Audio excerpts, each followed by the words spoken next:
at lovedreamingbeach.com. It's AM.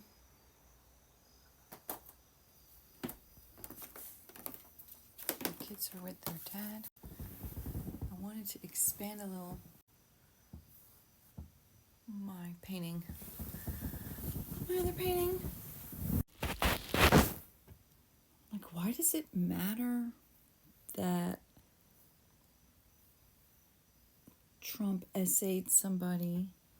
And why does the fact that that man is actually allowed to run proof that this country is not only systemically racist, but it's systemically misogynistic, and that misogyny and racism is so deeply intertwined and interwoven into certain people's mentality that they are literally blind to what those of us over here on the blue side can clearly see as them being in a cult, but they don't see it because it's like, the sea, seeing the sea in itself as the sea.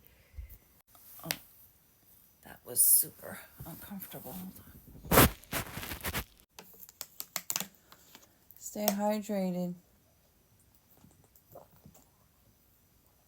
Gots to coordinate. Gots to hydrate.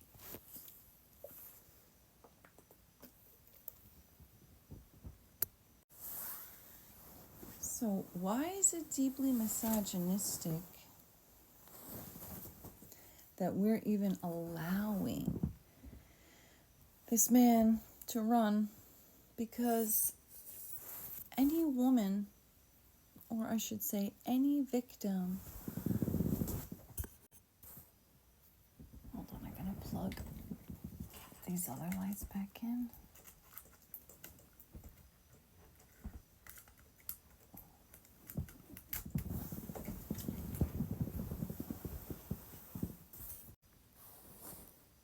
Any person, regardless of your gender or your genitals, who has experienced being harmed by another person, or anyone who has a loved one who's ever been harmed by another person, or anyone who has a loved one or a self that they could imagine that they wouldn't want harmed by another person, would probably not want their loved one or themselves to be working side by side with someone who's been proven in a court of law, not once but twice, to actually SA someone.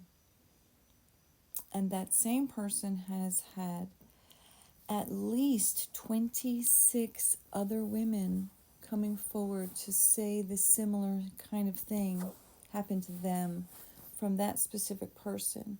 And that specific person has been seen and heard on video and audio multiple times over decades, outright admitting to SA of not only women, but minors as well. If you want to hear it, which is horrible, but if you want to hear the proof with your own ears, you can go to my YouTube channel and see and hear the videos which I got from the Midas Touch. Ben and Jordy, and Brett Mysalis, the three brothers who created the Midas Touch channel. And you know what's interesting is that same creepy person who commented on my video saying that's all I needed to know about me being, I guess you would say, not transphobic,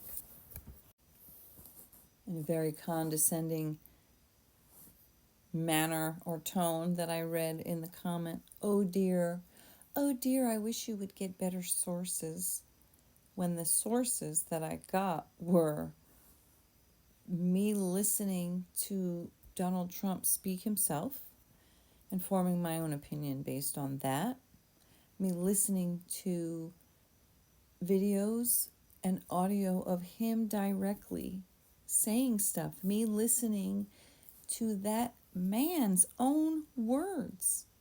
And yes, I did also look at some evidence from courts that I do believe in. I don't always believe in courts across the board. I don't believe in all prosecutors, just like I believed Carrie Morrissey. I believed it, and it was proven true that she is corrupt. That was Alec Baldwin Rust, the prosecutor, who her case was dismissed because she was corrupt. But it's interesting that that person sent me a YouTube video that's easily disproved as being what she claimed it was. And I have videos on my channel where I've linked every single source, almost, where I've compiled a video where I got clips from interviews and things on television and, other videos, and it's there. You can see it with your own eyes. You can click on the link. You can follow it.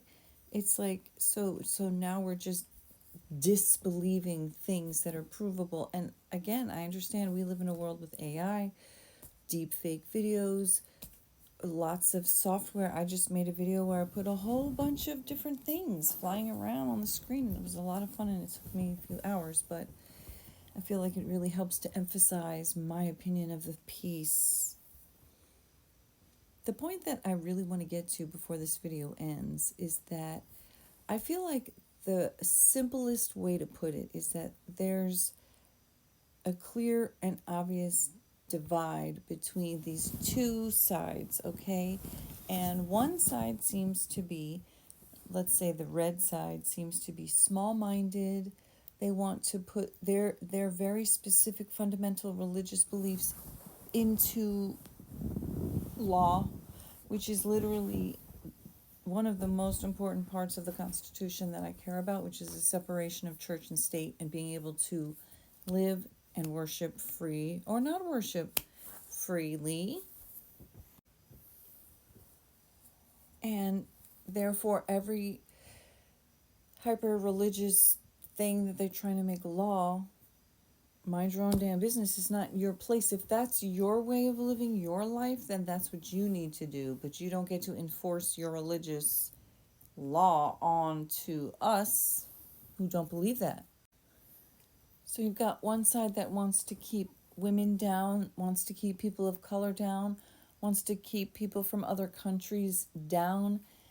A man who would say all these disgusting, xenophobic, insulting, degrading things, and you support that, you endorse that, you would vote for that. And then there's the side that I'm voting for, the blue side, which is a side that wants to give all people, women, men, people of color, people from other countries, people who were born here, people who are gender fluid, people who speak English, people who don't speak English, people who have all kinds of culture and gifts and diversity to bring into this world that we want included. I want everybody included, except for people who want to force others to live the way they live in a very small-minded way. So basically, you can choose exclusion, lack of diversity, lack of inequity, and excluding.